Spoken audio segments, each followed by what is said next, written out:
दोस्तों यदि आप हमारे चैनल पर नए हैं तो चैनल को सब्सक्राइब करके ऑल नोटिफिकेशन सेट पर क्लिक करें और वीडियो को लाइक और शेयर करना ना भूलें और कमेंट में अपनी राय दें। आइए मेरी भविष्यवाणी की पुस्तक में से आज के पवित्र वचन को पढ़ते हैं, जो परमेश्वर के दास अपोस्तल को यशप नरोला जी और परमेश्वर की दासी पास्टर सोनिया यशप नरोला जी के द्वारा लिखा गया है।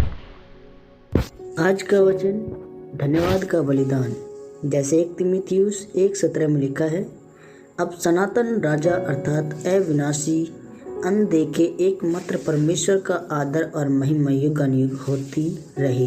आमीन। मेरे प्रियो, जब आप परमेश्वर के वचन को ध्यान से सुनते हैं और उस पर चलते हैं तो वही वचन आपके लिए रेमा वचन हो जाता है, क्योंकि वचन में लिखा है कि तुम जो कुछ भी परमेश्वर के लिए करो उसे पूरे तन और मन से करो, क्योंकि आप किसी मनुष्य के लिए नहीं वरन परमेश्वर के लिए करते हो।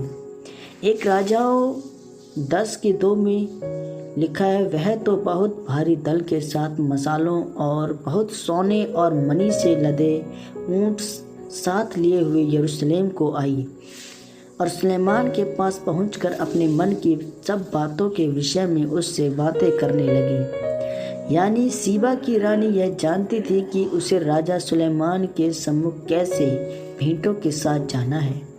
तो आप सोच कर देखें, हमारा परमेश्वर जो राजाओं का राजा है, तो हमें कैसे उसके सम्मुख जाना है। जब राजा सुलेमान ने देखा कि उस रानी ने कितने आदर के साथ भेंट की, तो सुलेमान ने कहा कि जो कुछ भी तू चाहे अपनी इच्छा से मैं तुम्हें सब कुछ दे दूंगा। मेरे प्रियो, हमारा परमेश्वर सुलेमान से बड़ा है। वह राजाओं का राजा है कि जब भी आप परमेश्वर के पास जाएं तो भरे हाथों के साथ जाएं। याद रखें, परमेश्वर के घर में बीजों का बोना आपका परमेश्वर के लिए बड़ा आदर है और हम उसकी सेवा कर रहे हैं जो स्वर्ग और पृथ्वी का मालिक है।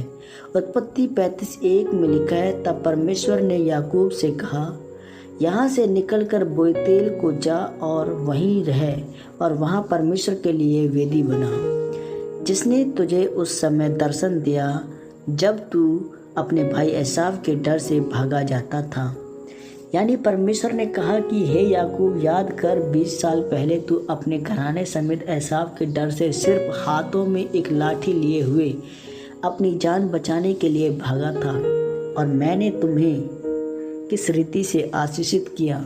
इसलिए अब तू वेदी बना और मेरा धन्यवाद कर और अपनी मेल बलियों होम बलियों को परमेश्वर के आगे चढ़ा। इसलिए मेरे प्रियो, आज अगर परमेश्वर ने आपको चुना है अपना कीमती लहू देकर, तो इसका मतलब परमेश्वर ने आपको मुफ्त में मोल नहीं लिया। उसने अपने कीमती लहू कुर्बान किया है और आज आपका समय है कि आप परमेश्वर के मूल्य अदा करें। आमीन आमीन। अंगीकार, यह अंगीकार आपकी तरफ से किया जाए। सर्वशक्तिमान परमेश्वर, इस वचन के लिए मैं आपका धन्यवाद करता हूँ और अंगीकार करता हूँ। परमेश्वर, मैं आपके घर में खाली हाथ नहीं आऊँगा, बल्कि धन्यवाद सहित भेंटों को लेकर आऊँगा। प्रभु यीशु मसीह के सामर्थ्य नाम में। आमीन आमीन आमीन। सबको जय मसीह की।